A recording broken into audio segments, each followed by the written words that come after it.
ইসলামী ব্যাংকের পরিচালনা পর্ষদের সব সদস্যের পদত্যাগ দাবিতে দ্বিতীয় দিনের মতো রাজধানীর মতিঝিলে ব্যাংকের প্রধান কার্যালয়ের সামনে মানববন্ধন কর্মসূচি পালন করেছে ইসলামী ব্যাংক সচেতন গ্রাহক ফোরাম। যদিও চেয়ারম্যানকে বহাল রাখার দাবিতে অনড় কেন্দ্রীয় ব্যাংক।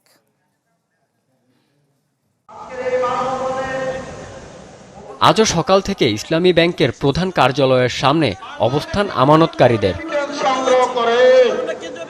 এই কর্মসূচি ঘিরে সতর্ক অবস্থানে রয়েছে আইনশৃঙ্খলা বাহিনী, মোতায়েন করা হয়েছে অতিরিক্ত পুলিশ। ইসলামী ব্যাংকের নবনিযুক্ত চেয়ারম্যান খুরশিদ আলমকে অপসারণ সহ ব্যাংকের সব পর্ষদ সদস্যদের পদত্যাগের দাবি তোলেন আন্দোলনকারীরা। এ সময় বিভিন্ন ব্যাংকের ব্যানার নিয়ে স্লোগান দেন তারা। কোন ষড়যন্ত্রকারী, কোন অন্যায়কারী যাতে অবৈধ হস্তক্ষেপ না করতে পারে, তার জন্য আমরা প্রতিবাদের জন্য এখানে আসছি। এবং সাধারণ মানুষের টাকার নিরাপত্তা এবং সবকিছু নিশ্চয় দিতে পারবে এমন মানুষের হাতে ইসলামী ব্যাংকে উঠিয়ে দেওয়া হোক। দুপুরে ফোরামের সভাপতি সংবাদ সম্মেলনে বলেন, কেন্দ্রীয় ব্যাংকের সিদ্ধান্ত পরিবর্তন না হলে আরো কঠোর আন্দোলনের হুঁশিয়ারি দেন তিনি। ব্যাংকের চেয়ারম্যান ও এমডি পরিবর্তন নিয়ে গ্রাহকদের কেন এই আন্দোলন? সাংবাদিকদের এমন প্রশ্নের ফোরামের সভাপতি সরাসরি উত্তর না দিয়ে হুঁশিয়ারি দেন আমানত তুলে নেয়ার।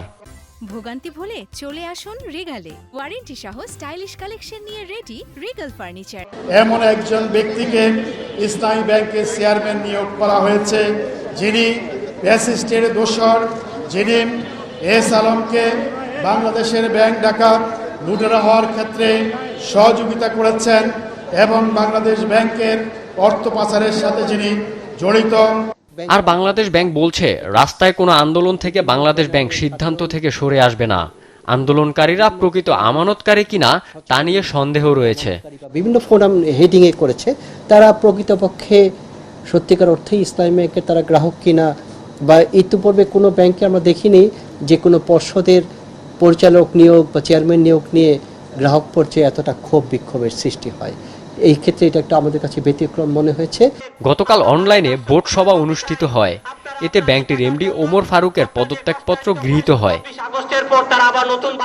রনক মাহমুদ সৌরভ, চ্যানেল 24, ঢাকা।